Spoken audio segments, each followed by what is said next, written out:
Kata penulis Belanda, mengenai peperangan kita melawan Aceh, nampaknya kita telah kehilangan bintang terang, dan berulang-ulang dilakukan tindakan seakan-akan Nederlands masih berada dalam tindakan coba-coba oleh orang yang baru belajar dalam bidang kolonial. Itu adalah pernyataan H.C. Zengraaf, penulis Belanda yang ikut melakukan reportase perang Belanda di Aceh. Ia juga redaktur surat kabar Java Bode yang diterbitkan di Batavia. Buku Aceh karya Zengraaf yang berisi tentang seluk-beluk perang Aceh itu diterbitkan oleh Koninklijk Drukkerij de Unie, Batavia pada masa kolonial. Mari kita lihat lebih jauh bagaimana para Marsose, pasukan elit Belanda itu bisa kalah di Aceh. Ada banyak kisah tragis dalam buku Zengraaf itu. Zengraaf mengisahkan nasib tragis pasukan Marsose pimpinan Nutter yang salah perhitungan dalam menjalankan tugasnya. Ia dan anak buahnya tersesat dalam hutan belantara. Sepanjang jalan yang ditempuh Nutter mayat-mayat bergelimpangan, karena mati kelaparan. Satu persatu serdadu Belanda tewas karena kelelahan. Ketika mayat-mayat itu ditemukan oleh pasukan Belanda lainnya, hanya tinggal tulang belulang, yang dagingnya sudah dimakan oleh binatang buas. Hanya seragamnya saja yang bisa menunjukkan bahwa tulang belulang itu adalah mayat serdadu Belanda. Pasukan lainnya yang mengalami nasib yang sama dipimpin oleh Letnan Berger, yang berangkat dari Tangsel, Pidi, menuju Selimum, Aceh Besar melalui pegunungan. Meski tersesat, Berger tetap percaya diri. Dengan mengandalkan kompasnya ia terus menelusuri belantara. Meskipun demikian, seorang Marsose mati kelaparan akibat tersesat.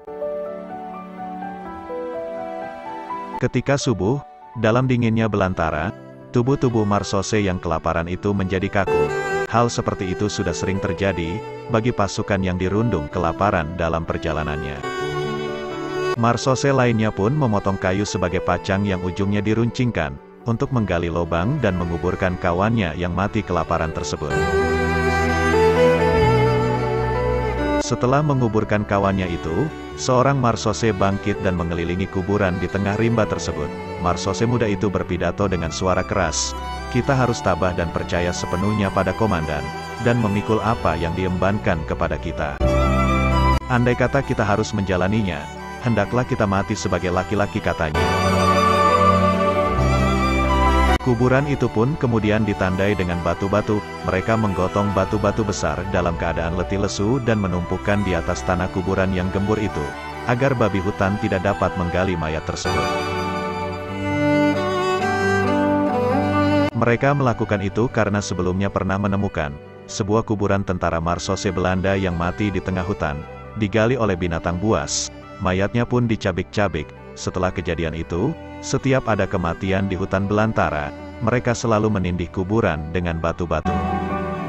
Seperti pada kematian seorang sersan berjenggot yang bermana Abakota, ia dikuburkan dalam perjalanan menuju Tanah Gayo.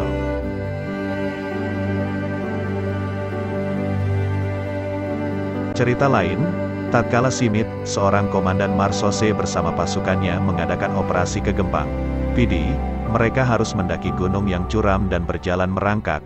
Dari atas gunung mereka mendapat serangan berupa tembakan dari pejuang Aceh. Opsir Simit hampir saja tewas. Kalau seandainya seorang sersan Manado tidak melindunginya, Simit selamat dari terjangan peluru, sementara sersan Manado itu tewas dengan peluru menembus jantungnya. Pada malam harinya, pasukan mendirikan bivak, dan para pekerja paksa Jawa harus menggali sebuah lubang untuk kuburan sersan Manado dan Marsose lainnya yang mati. Smith duduk di dalam kemahnya dan merenungkan keanehan-keanehan yang bernama nasib itu, yang menjadikan tembakan maut yang diarahkan padanya justru mengenai orang lain. Salah seorang dari komandan brigade dalam itu datang melaporkan dan berkata bahwa anak-anak Marsose mau bicara sebentar kepadanya. Smith pergi keluar dan dilihatnya sebuah barisan yang rapi, terdiri dari para Marsose asal Manado dari kedua brigade itu. Seorang yang tertua, berpangkat kopral, menjadi juru bicaranya. Ia berkata hendaknya komandan tidak marah, karena hal ini sangat menyentuh perasaan mereka, kalau mereka harus menguburkan orang sekampungnya di dalam hutan seperti itu, sedang kelak tidak akan ada orang yang tahu di mana ia dikuburkan, dan bahwa kuburannya tidak pernah akan ditaburi bunga-bunga. Mereka ingin mengangkut jenazah itu sampai ke pos militer. Smith menjawab bahwa sersan itu tewas karena melindungi komandannya, akan tetapi untuk mencapai Gempang, pasukan itu masih harus menempuh perjalanan 4 hari lagi. Saya ingin meninggalkan kenangan indah kepadanya, dan kenangan tersebut akan lenyap bila kita berjalan selama beberapa hari dengan mayat berbau busuk, oleh karena itu dia dikuburkan di sini saja, kata Smith. Serdadu-serdadu itu dapat memakluminya, mereka memberi hormat, lalu meninggalkan tempat itu sambil mengangkut jenazah ke liang kubur. Kebanyakan dari mereka itu memeluk agama Kristen, dan mereka menyanyikan bersama-sama Het Hitjen Get Der Jah On Komen sampai selesai. Mereka bernyanyi pada remang-remang senja hari dalam rimba raya, lalu menimbun kuburan itu bersama-sama. Keesokan harinya, tanah yang gembur itu diinjak-injaknya sampai padat. Untuk menjaga agar tidak dibongkar oleh binatang buas, di atas kuburan itu dibangun sebuah kandang yang terbuat dari kayu serta daun-daun aren. Dibuatkan pula 2 buah pancang segitiga yang ditanamkan dalam tanah, sebagaimana pasukan kalau hendak memasak makanan, dan di antara kaki-kaki pancang segitiga itu ditaburkan abu api, sehingga kelihatan benar seakan sebuah gubuk yang bekas dihuni manusia. Kemudian berangkatlah mereka meninggalkan tempat itu. Setengah tahun kemudian mereka datang kembali ke tempat itu dan melihat bahwa dari kuburan tersebut telah lahir suatu kehidupan baru. Tongkat-tongkat dahan kayu yang dipotong dari hutan dahulu, telah bertumbuh terus, sehingga semuanya menjadi hutan kembali. Bedanya hanya daun-daunnya lebih rindang dibandingkan dengan tanam-tanaman lain di dekatnya. Peristiwa lainnya, seorang Letnan Marsose dan seorang sersan Inlader dalam perjalanan patroli di dekat Jeuram Aceh Barat, merasa kelelahan.